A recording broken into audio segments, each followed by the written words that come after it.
Hello and welcome to Testify again.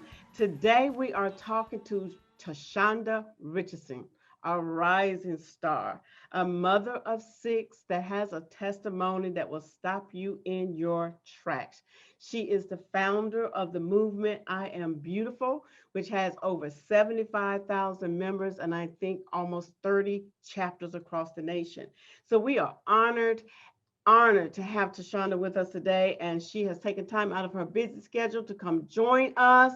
And we are entitling this session Climbing the Mountain because she came up the rough side of the mountain. And when she got to the top, she said, "Oh God, I'm ready." She said, "Yes." And from there, she has just been moving, and moving. So sit down, relax, and get ready to talk to this rising star, Tashauna Richardson. Well, good morning, Tashauna. How are you? Good morning, Nona. I'm doing well. Thank you so much for asking. How are you? I'm good. Welcome to Testify, and I'm so glad that you have agreed to do your testimony. I've read your book. I've seen your movement on Facebook, and I thought that this amazing young lady is a great example. So if we can get her testimony, we can continue to inspire and encourage others like your movement is doing. So just to start off with a little bit, how was 2020 for Tashauna? I know 2020 was um, it was a big change for a lot of people when we was on the lockdown and the pandemic, and I hope your family was well. Yeah, so first of all, I just want to throw it back to you and just say thank you so much for even considering having me on your webinar. Is such a blessing to still be recognized for the things that I've gone through. But 2020 was a deal breaker for me. Yeah. You know, I was in a network marketing company in 2019, and 2020 made me stand up on my own 2 feet, made me come to grips with who I am and whose I am. And, I think we all were in a year of the unknown. We had Yeah. no idea, what was going to take place, but thank God we made it. Yes. Yes. We Hard to made believe. it. Yeah, we I made think it. anybody who And made it has a testimony, some whew, kind of testimony. We're supposed to come out of 2020 with something extra or something different or something modified or something that we're ready to manifest in. absolutely. And so Yeah. that was definitely a stepping stone for me. I appreciate 2020. Yeah, it definitely was a learning curve, what was necessary and what's not necessary. That's how I look at it. We learned to shift some things around and find out where our time is more valuable. Like my pastor preached 2 Sundays ago, the clock is ticking. Let's use our time wisely. So I'm glad everything was good for you in 2020. And so we're going to start off with your testimony. Coming up as a young girl, I think you were raised in Rocky Mount, North Carolina. Yes, I'm born and raised. Yes. Born and raised in Rocky Mount. So tell us a little bit about your childhood. Oh my goodness. Well, yeah. So I was born and raised in Rocky Mount, North Carolina. And for those that know about Rocky Mount, it's Eastern North Carolina, and it's a small city. Mhm. And so pretty much just, everybody knows everybody, family tight. And my childhood, I happen to be the oldest grandchild on both sides of my family. Oh, And so being the first, being the oldest, of course, I was trial and error, so yeah. I was very talkative as a child. Hmm. Um, I was a dreamer as a child. Even in elementary school, I had the opportunity to be a quote unquote news reporter for the school, what do you call it, yearbook. And so I picked up writing and speaking, at an early age. And so my childhood was very, very fun. Well, good. I'm glad to hear that. So as in your book, The Nine Lives, I see as you got older, you openly admit that you made some bad decisions, and the bad decisions kept you on the rough side of the mountain or in the valley for a while, because when I was reading your book, and that's why in your introduction I said, this is an amazing woman that has come up the rough side of the mountain. But you were kind of hard on yourself, I think. But just tell us. I mean, we know that we don't want to give the whole book away, but there was just a lot of mistakes that you repeated, the same mistakes over and over until the light came on. Yeah, I want to say that I look at things differently now, Mm-hmm. and I don't want to use the word mistake. There's not a, I don't describe what I've gone through in my book as a mistake, because I really feel like things happen for a reason. Mm-hmm. It's not the traditional way of having children. I mean, if you read my story, it clearly says that I had 6 children with 6 different fathers. And so some people's like, Tashauna, why would you say that out loud? Well, if I'm going to be a vessel of truth, I have to speak the truth. Amen. And so it's not easily spoken. However, I feel better that, hey, even though this is what happened, I don't look at it as a mistake. I just feel like the blueprint that God had for me at that time, everything that happened had to happen, so no child of mine has been a mistake. I don't acknowledge it as a mistake, and I don't verbalize it as a mistake. I believe that every one of my children that are here today had to be here. And that leads on to me losing my 6th child. Had I not had them, where would my happiness reside? At one point, I didn't even want to be a mother. I didn't even want to be a sister. I didn't want to be a cousin. I didn't want to be anything. So I just believe that tradition says that we supposed to have done it this way, but there's no 2 persons just alike. No 2 stories are the same. And so the road that God had for me, this is just what it was. But in the event of me having children, the mistake was me looking for something that was a void in myself. That was the mistake. The children were the result of me looking for something that should have already been there. But they have been truly an inspiration and a motivation for me doing what I'm doing now. So that's how I acknowledge my 6 Yeah, babies. I mean, I didn't want to call them a mistake. I'm sorry, I apologize for that. But until you said that, even I done read the book and everything, I didn't even realize, it didn't click with me that all the children were from a different dad. Now I remember you going 6 kids, 6 baby daddies. Did not click with me. And so I know when you was going through that part of your life, there was a lot of self-doubt. There was a lot of low self-esteem. And there was a lot of probably a lot of the bad things said about you because there wasn't a lot of support. So just kind of tell us, as you look back, you see how you got over, because God was always with you, even though you didn't feel like he was with you sometimes. But, just going from homelessness sometimes and joblessness sometimes, and how you fought to finish school. Where did you find that at? Where did you get that strength from? Oh, Lord, sometimes it's just even unbelievable for me to even listen to the mountain that was put before me. Yes. In my going through, that void was love. And I was looking for love in all the wrong places. All the wrong places. Yeah. And temporarily it felt good, for that moment. But you don't realize what 1 second could do to change your entire being. Right. And so after my 6th child, I realized, yes, there is a problem. There is a problem.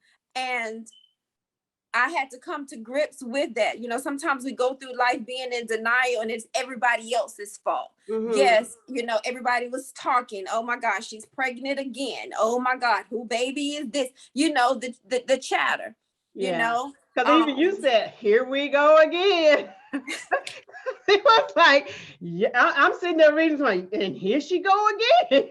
Here we go again.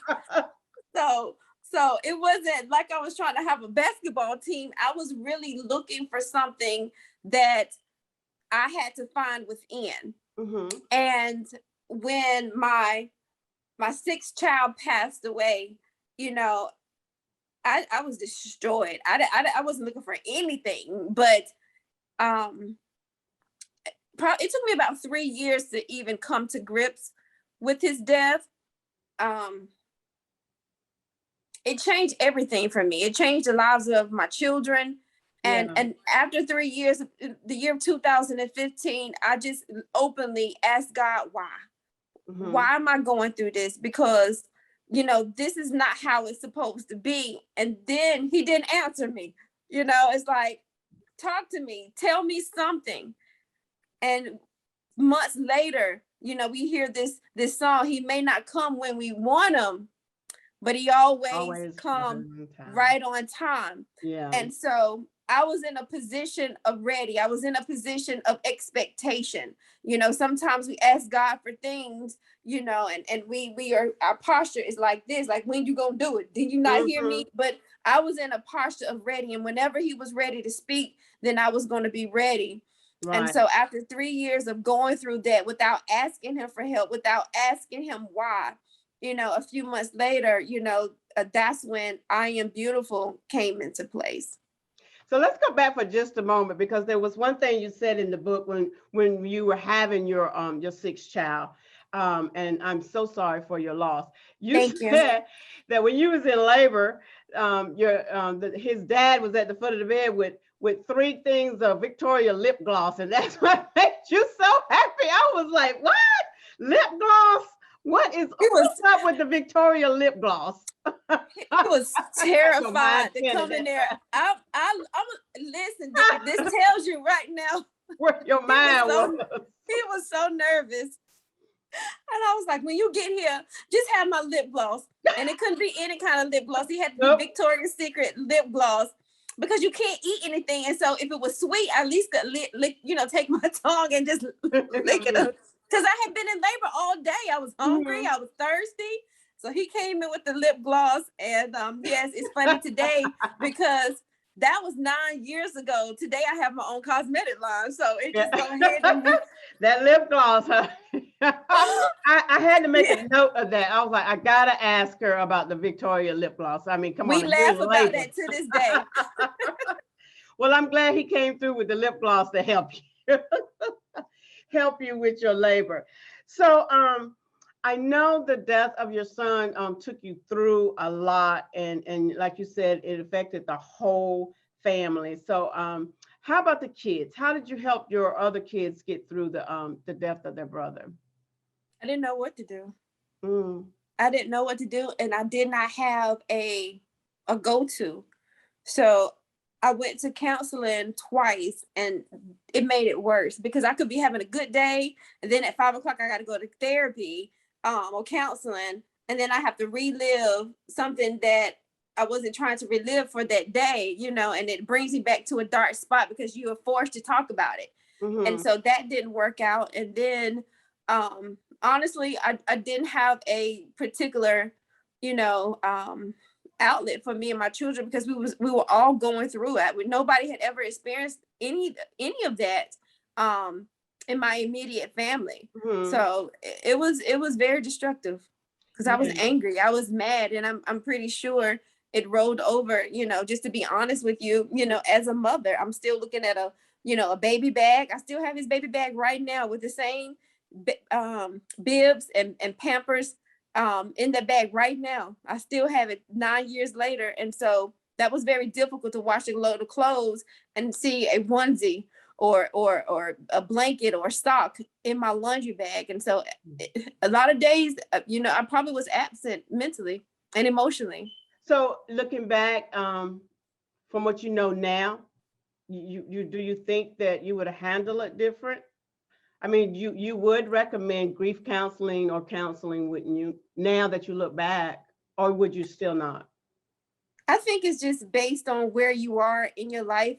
Because like I said, I went twice, and every morning I would wake up and I was like, okay, today is going to be a good day. I command my day. And then 5 o'clock, okay, now I gotta, it's almost like I have to just jump into another suit of, okay, I gotta take myself back to that day. I gotta take myself back to the, you know, I think therapy is very good. You know, I think it's a blessing to have a therapist. As a matter of fact, I have one now. You know, I'm going through therapy now.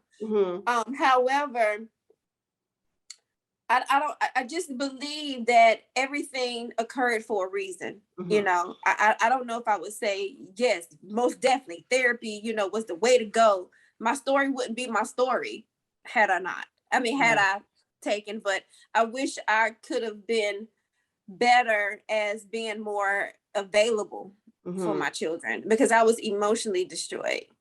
Yeah. So and that that all goes into with the learning experience. You know, what you don't know, you just don't know, and what you can't do at that time, because you're so emotionally destroyed or emotionally unbalanced, you can't help anybody else if you're not emotionally balanced yourself. So the kids probably went through just as much, you know, as you did, and they learned to overcome those battles themselves. So you moved from Rocky Mount to Georgia. First, I moved from Rocky Mount to Knightdale, North Carolina. I stayed there a few years in a relationship, and once that relationship dissolved, the house foreclosed. I was there. Then I stayed. A pastor came and grabbed me and my children, and she placed us in her home for a few months. And then I went from there, and then we checked into a hotel that was closer to their school, because I was driving almost an hour and 15 minutes back and forth every day to get them to school. But yeah, from Knightdale, then we came to Georgia. Oh, okay. And so is Georgia where you went to cosmetology school? No, I went to cosmetology school in North Carolina. Oh, okay. So I just remember that you went to cosmetology school, and then from there, that's when you went to your own business. So let's see, we all the way up to the death of your sixth son, and then now you're almost at the top of the mountain. I would say his death and the 3 years that you went through of depression and in and out of being unbalanced, it was almost at the peak. And then that day that you said, I'm ready, something has to change. Exactly what did you do? That day you woke up and said, this is it. I can't go on like this. Nothing happened that day either. That's the crazy part. Because there's a saying, the day that you plant the seed doesn't mean the fruit is going to grow right away. Correct. The harvest is not ready. And so that's what separates us from a lot of people. A lot of people don't even sow the seed. They don't even get ready and prepare for the harvest. And if they do, you just have to have the mindset, okay, nothing happens overnight. And so I planted that seed. And I remember it was in February. And then God sent an angel by the name of Renee Toppin in my life in May 13th, to be exact, of 2016, on social media. And she found me in I Am Beautiful. She watched me for a few months. She watched me host my very first event. And she inboxed me, and she simply said, I want to help you. And I looked at her page, and I looked at, of course, we looked at our mutual friends, and we had none. And I said, God, if this is you, then, I'm ready. And she said, I want to help you, and this is how I want to help you. She introduced me to a company, and I joined. We're gonna pause right there and go to a commercial break, and then when we come back, we're on the other side of the mountain. We start heading on down. But right now, we're gonna pause, and we'll be right back.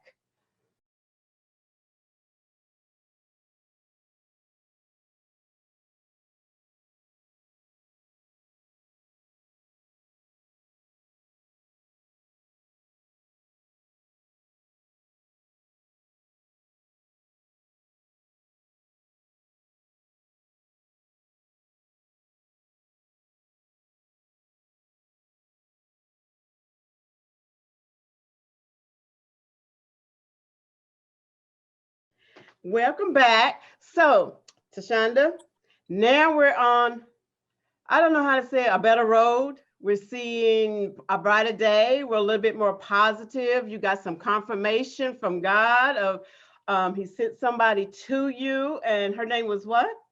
Renee Toppin. Right. Renee Thompson came in as your little angel. And so what happened after that? Well, she introduced me to a travel company, and of course it's MLM Network Marketing. And at the time, I'm still a hairstylist in North Carolina. And I don't know if you ever heard of those $10 roller set spots. And that's why I was Yeah. working. Well, that's why I was working. And she and I just she was in Philadelphia. I was in North Carolina. We didn't know each other at all, but I gave God my yes. And I told her that whatever I got to do, then this is what I was going to do. Within my first 7 days of being in that company, I earned $1,000 bonus. And I was like, wait, what? Just by sharing some information with people, $1,000 bonus. I went back to work that Tuesday, and God said, go now. And I was like, what? I could leave? Packed it up, and I got out of there. She wrote me out my last check. I think it was like $130 some. I took it, I smiled, I took a picture of it, I was happy, and I was out. And a week later, I did it again, another $1,000 bonus. A week later, another $1,000 bonus. And so in my very first 84 days within that company, I was the very first recipient to earn a $50,000 bonus. And so that's when okay, God, I know what you're doing. All I had to do was say yes and be ready. And everything else started to fall into play. Mm-hmm. And you want to say, why didn't I just say yes 3 years ago? But you weren't ready then. It's all in his timing. I didn't have anything to say yes to. It's all in his timing. So tell us about your movement, I Am Beautiful. I found it, when I was looking at it, I was like, yeah, this is a movement. She calls it a movement. So it's not just a Facebook page or a hashtag. It is actually a movement. Mm-hmm. So I Am Beautiful was founded and birthed through the passing of my son, simply for me to have an outlet or create an outlet for other mothers like me. That was the basis of it. Right before the organization started, I had a photo shoot with 12 other women that had gone through similar or like tragedies, and we did a calendar. And I was like, but this sisterhood was so amazing how we all came together for a photo shoot, for a calendar. I have to go forth with this. I have to do something else. And so I created I Am Beautiful. And then you see the ... And then God said, hashtag the movement. And so at the time, it's just me and, me creating a group. Mm-hmm. I didn't know within days that hundreds and hundreds of people would come through, sharing their testimony. And I mean, it just blew up so fast. Yeah. And honestly, that was my therapy. Yeah. That was my therapy. That was my place of healing, reading everybody else's testimony. Mm-hmm. And then it just got even bigger, where we had to do additional chapters to just kind of break everybody down by city or state. And so today we have over 30 I Am Beautiful chapters globally. So like you said, you do see us moving. You see me traveling to different chapters just to go say hey, because we haven't been outside in over a year and a half. So yeah, we're doing some amazing things. That is so amazing. And what is even more amazing is just be how you, after all the struggles that you went through, that you got to a point where you was humble enough to be obedient. Mm-hmm. Just trust and be obedient. Yes, that's very, very important. I was raised in a church, that's my foundation. And when you're raised, there are some things that just don't leave you. It doesn't matter whether you go astray. There's something that's been planted in you, and you can't get rid of it to save your life. Even when I'm speaking, they was like, go ahead, preacher. And I'm like, go ahead, hold on, wait a minute, and so it's some things are just in you for life. And so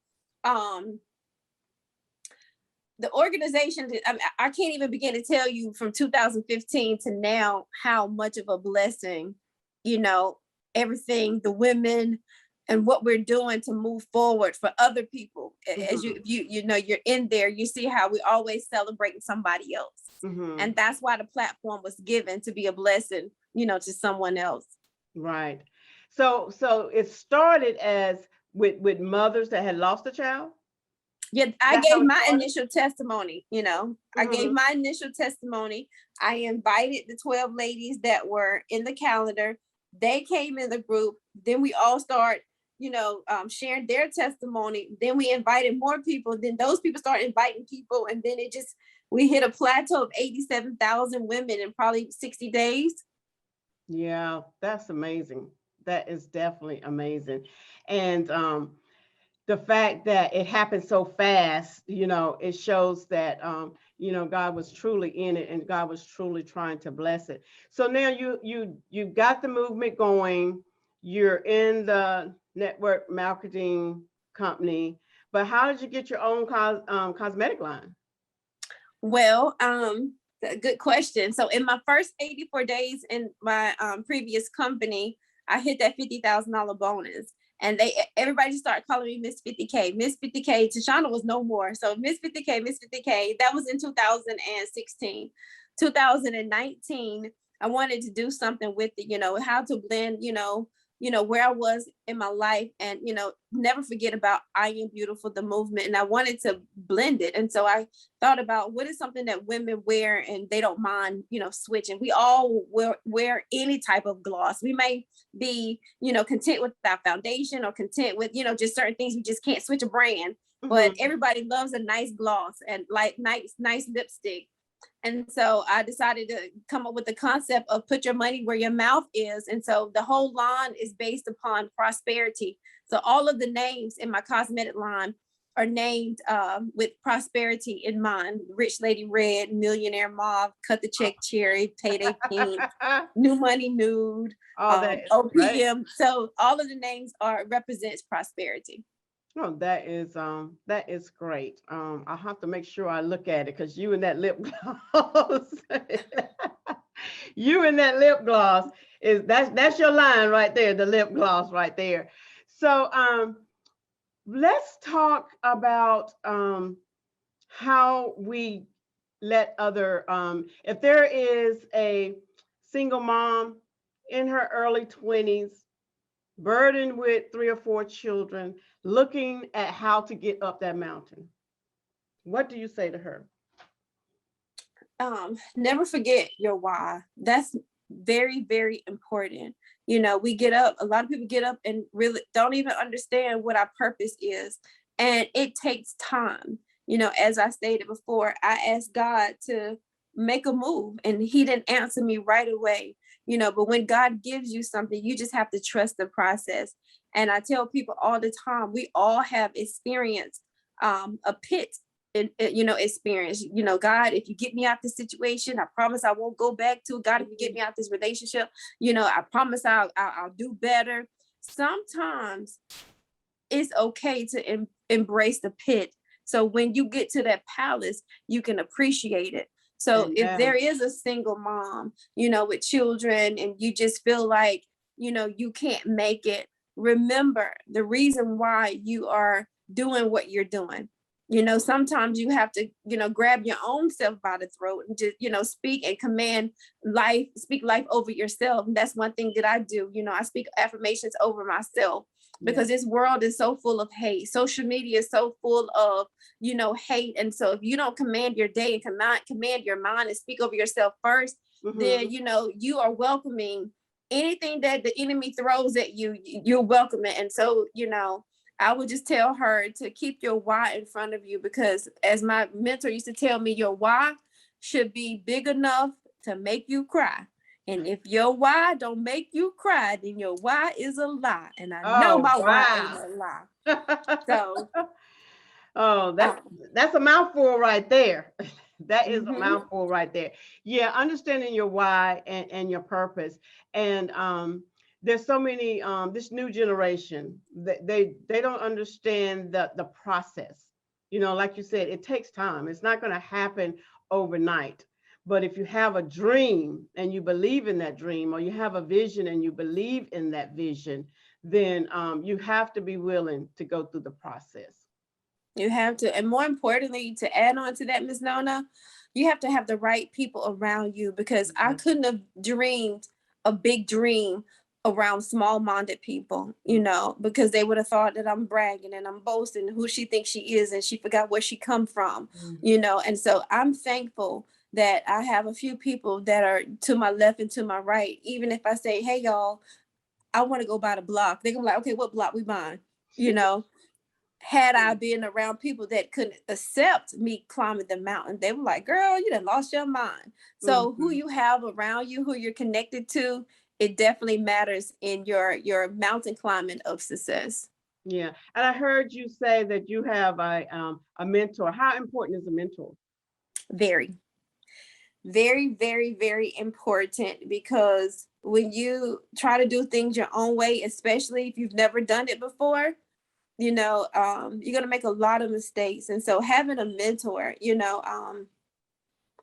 one thing she's always spoke out loud, you can never learn from someone that you don't respect. A lot of people have what we want, but we just don't respect them. We can't receive them because we're worried about what they did 12 years ago and who they with today. We're focused on the wrong things. And so Mhm. I have learned to be submissive. I have learned to be a student, always. Even as a leader, there's somebody that I, admire today. She is a woman of substance, and she's taught me so much. And having a mentor is very, very, very, the right mentor for your season of life is Right. very important. That's important too, the right mentor. You do Mm-hmm. have some people that do not reach back and help one, teach one, help one. There's some people that they're too involved in their own world, or they're too judgmental, to even speak a positive word into other people's lives. So when you go after your mentor, it's got, like you said, it's got to be somebody you trust and somebody that you respect, and that they'll keep your confidence, and they'll keep things confidential, and they really have your best interests at heart. So and the I Am Beautiful movement is a great place to find a mentor. Um, and because there's so many great women up there, and I've even posted up there myself. Um, uh, so it's a beautiful movement. It's a Thank beautiful you. page, and I think that there's so many women up there that are positive, that Mm-hmm. are encouraging and inspiring, and the just different chapters. I just know that it's just going to keep growing and growing and growing. Then I don't know what you're going to do with it. I don't. Sometimes I don't.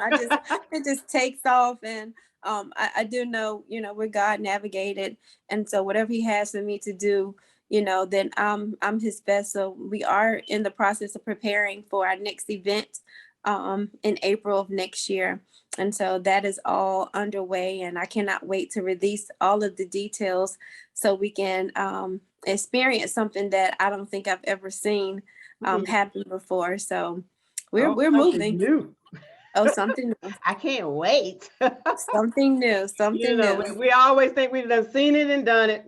Been there, I don't did think that. nobody has ever seen this before. The people Uh, that I've talked to, they's like, Tashauna, wow, whoa, oh my God, I'm gonna be there. When can I get my ticket? So, just so I'm just yes, excited hearing that. It's something new. That's what's going to be on my mind. something Something new, new, something different that I haven't seen or something. done before. I'll give you a hint. Okay. First time spoken. Go get your red sparkly shoes. Uh-oh, my red sparkly shoes. Yes, that's the go get your red sparkly shoes. Now, everywhere I go, I'll be 160 looking for women some will red walk through. shoes. It could be some red flip flops, some red Converse. It could be whatever you want. I'll give you a second hint. And this is a theme of the event. Everything that you've ever needed was already there. Was Yeah, already there. All already you there. had to do was tap into it and believe. Ain't that something? Well, Mm-hmm. Miss Tashonda, I have enjoyed talking to you this morning. I know you are a busy lady because I've been chasing you for weeks. But I patiently waited because I needed this interview and I wanted this interview. Your story is amazing. Your book is Thank you. amazing. I think that you are definitely somebody to watch because you are Oh, going places, and I want to be able to say, I know Tashauna Richardson. I talked to her, I interviewed her. So I've got my eyes on you. I will continue following you, and wish you much success. I'm going to go out now and look for my red shoes. And I'm going to be ready in April when the event comes out. and you just keep doing what you're doing, keep believing, keep that faith, keep that beauty, and just keep obeying. And the sky is the limit. The sky is the limit for you. And I thank you again. I wish you love, peace, and joy. Thank you so much for taking out your busy schedule to come to testify. And I'm sure when it goes live, everybody's going to be tapping into Tashauna. So I appreciate it, and I thank you. And if you ever need me for anything, just let me know. But thank you so much for coming on, Tashauna. Thank you so much for having me. I appreciate it. Anytime.